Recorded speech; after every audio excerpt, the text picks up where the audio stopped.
Boom, baby. We are talking about the baby boom generation today. Baby boomers are the generation that was born as a direct result of the conclusion of World War II in the period between 1946 and 1964. They have witnessed a colorful history unfold before their eyes with the economic boom of the late 1940s and 50s, wars on communism and terrorism, societal reform with the civil rights movement of the 1960s, and economic crisis with recessions in the 1980s and late 2000s.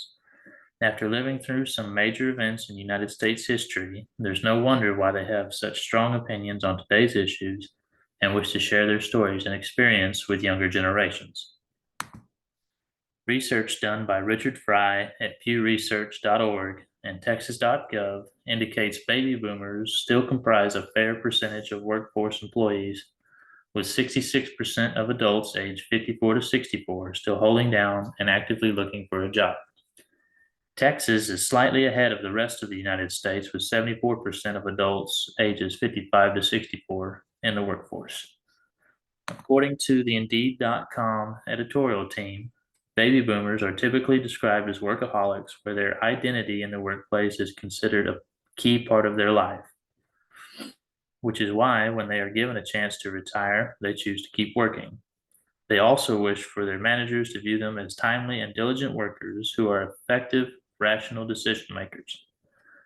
With the sudden population surge after World War II, the job market became competitive when baby boomers reached a working age. This led to competitiveness as one of their common characteristics. Since the job market was competitive, baby boomers often stayed at companies for an extended period of time, which is not seen in today's labor market. They were in for the long haul. Hearing that a person spent 40 years working at a phone or electric company meant they had a great deal of experience in that field, and someone with this much experience is less likely to view a supervisor that is younger than them as an authority figure. They value being self sufficient in the workplace and may not ask for help if they believe the task can be accomplished alone. They seek self worth in their daily lives, and that transitions into their work life by being viewed as a model worker. So, for a person in this generation, a common practice or custom is to come into the office or workplace early and stay late. They want to make sure that a job gets done right and on time, no matter what the job is. Also, they are more focused on building relationships and interpersonal connections with people, which means they are more likely to do business with you if they have a good rapport with you. For building good relationships with their coworkers, they might go out to lunch, hang out by the water cooler, or have a weekend cookout with their coworkers to help strengthen that bond, which will help with future tasks. Also, during their upbringing, religion was a major factor which led to this generation gaining vital interpersonal skills that they would later use in the workforce. Lastly, they believe in the American dream, where with hard work and dedication, you can accomplish anything. This could also be why you still see so many in the workforce at later years of life. Some common positive stereotypes are that they are hardworking, independent, and goal oriented, meaning they strive to accomplish the task at hand on their own and may not come to a manager for help. After working in the same field for many years, you gain the knowledge and skills that new managers might not have, so it is faster to finish a task on your own.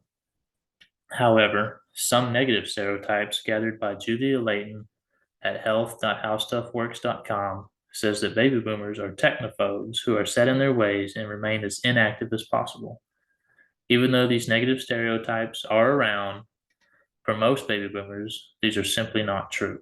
You see plenty of elders getting up every day for a walk or some type of exercise, as well as trying to embrace the new technology, whether that be trying the new smartphone or using an electric car, as well as learning from a new generations and also trying to pass on some of their own knowledge to continually help improve future generations. According to Family First Home Companions, communicating with baby boomers in the workplace can present a challenge. Nonverbal communication, such as body language, plays a big factor in how they perceive you. So if they ask you how your weekend was and you give a short answer and keep your head turned away, then they may interpret that as rude.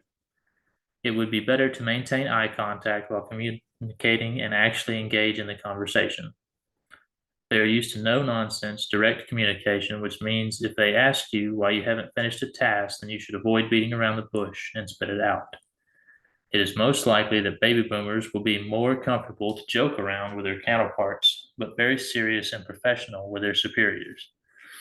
Yet they will also be more stern and strict with their subordinates. We discussed earlier how baby boomers value relationships and are likely to be more helpful and to do business with people they trust. So building a connection with them will help tear down generational barriers.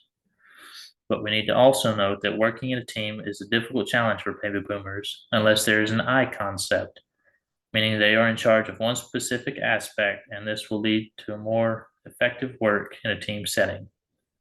Lastly, controlling language is going to be less effective on them. Instead of phrases such as, you need to do this or you should do that, focus on more open avenues like, I would try this or this is what I would do. To recap, baby boomers have had years to gain life experience. They are considered hardworking and independent and value building relationships with their peers. When communicating with them, be mindful of your body language and avoid embellishing your answers on work related questions. Thank you.